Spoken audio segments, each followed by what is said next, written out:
It's been a long time since I did a video, so I think I'll do a little update video. I've been real busy with things.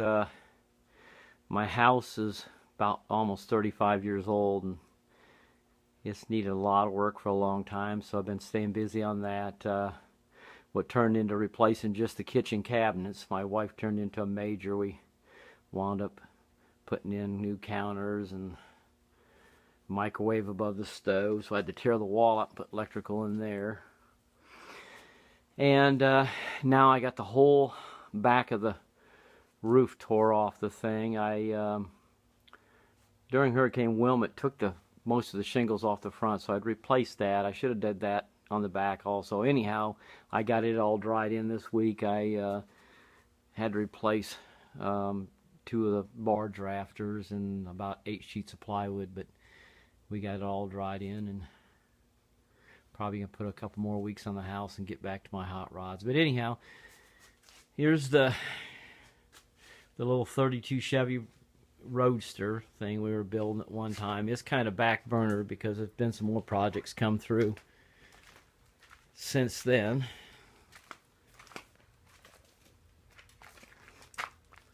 But anyhow, that's that. Got it on the way anyhow. It's coming along. Of course.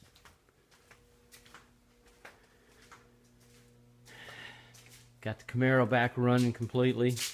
Don't get a chance to drive it a lot, but I gotta get a drop element air cleaner to get the hood back on the thing. But anyhow, this is the car that pushed the little 32 Chevy out. I bought this 30 Model A Roadster in North Florida. It was all original car. The engine was stuck in the thing. I tried to sell it a few times on eBay. Nobody bought it, and I didn't really care anyhow because I kind of wanted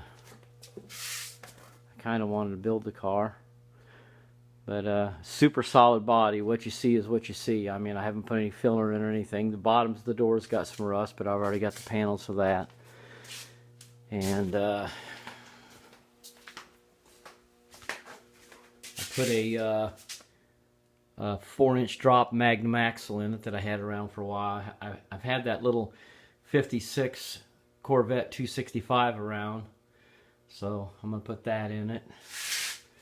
And it's my homemade cardboard running boards. I don't have the running boards, but I just wanted to get an idea what it looked like.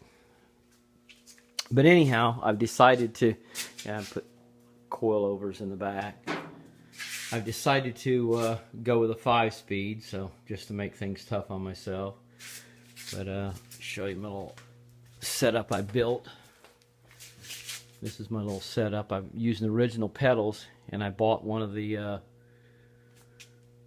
cross shafts that go in the transmission and made this little setup here. And of course, this slave cylinder here will go on the bell housing for the thing. So, and then all this just bolts in. This bolts into the cross member, and this catches the frame in the front. And anyhow, it's come along. Like I said, it's backburnered while I'm working on the house. But and then I picked this up. You can't really appreciate it because I've got all the parts stored in the building. I did have it all. I actually had it on eBay at one time. But I'll tell you the story. This is a 1931 Model A Ford Phaeton. I got the complete body, all the doors and fenders. And this car, it was just a fluke that I happened onto it. But the guy was talking to my wife, said he had some cars he wanted to get rid of. So I called him up. Come to find out, I've known him from about 40 years ago. I used to rent from him. And he's getting pretty old, and he's wanting to get rid of some stuff. So I go over there, and he's showing me some stuff. And he had this thing all wrapped up in blankets. Well, the story is, he had a storage building, and the guy had stored it there about 30 years ago. And after a long period of time when he didn't pay for the thing, I guess he took it out. He wrapped all the parts up in blankets and stuff, and anyhow, I bought the thing. But anyhow, there's not any rust in any of the parts. I mean no rust, not even a rust repair or a BB hole or anything, and never has been in the car. Story is the car was never put together. It was in a crate. It was going to be shipped to England. It's a right-hand drive car. I don't know if the story's true or not, but it sounds good and it makes sense. I mean, the car would have been a parade car or stuffed in somebody's garage, because I mean there literally is no rust in the car anywhere. And anyhow, that's about it.